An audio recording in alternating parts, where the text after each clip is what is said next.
Hello everyone, welcome back. So ఈ set చూసి చాలా మంది అనుకుంటున్నారు కదా ఇది ఎక్కడో చూసిందని. అవునండి, కరెక్టే. జ్యోతిక గారు వేసుకున్న సెట్ అనమాట. ఆవిడది gold colour sari and she wore it like perfectly elegant piece అండి. చాలా చాలా బాగుంటుంది. ఈవెన్ నేను బ్లాక్ మీద వేసుకున్నా కూడా I can see that elegance of the stones అనమాట. Total emerald.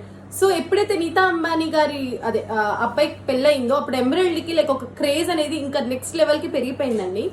So one of the piece, అది వన్ ఆఫ్ ది కైండ్ అనమాట. ఇది చాలా బాగుంటుంది. మొత్తం కూడా డ్రాపింగ్ ప్యాటర్న్ మనకి ఇలా వస్తుంది. లాకెట్ వచ్చేప్పటికి అండ్ ఇయర్ రింగ్స్ కొంచెం పెద్దగా ఉంటాయండి, ఎందుకంటే లాంగ్ హారంకి ఇది యాక్చువల్గా మనం కొంచెం పైకి కూడా పెట్టుకోవచ్చు. సో ఇట్లయినా పెట్టుకోవచ్చు, లేదంటే ఇంకా కింద కూడా పెట్టుకోవచ్చు అండి. నేనైతే మినీ లాగా అంటే కొంచెం మరీ లాంగ్ కాకుండా వేసుకుని చూపించాను. Perfectly elegant for all the kind of saris అండి. ప్లేనే కానీ బ్లాకే కానీ దేని మీద కూడా చాలా బాగుంటుంది. సో వెంటనే వాట్సాప్ చేసేసుకోండి. కాస్ట్ కింద డిస్క్రిప్షన్లో మెన్షన్ చేసేస్తాను. Thank you.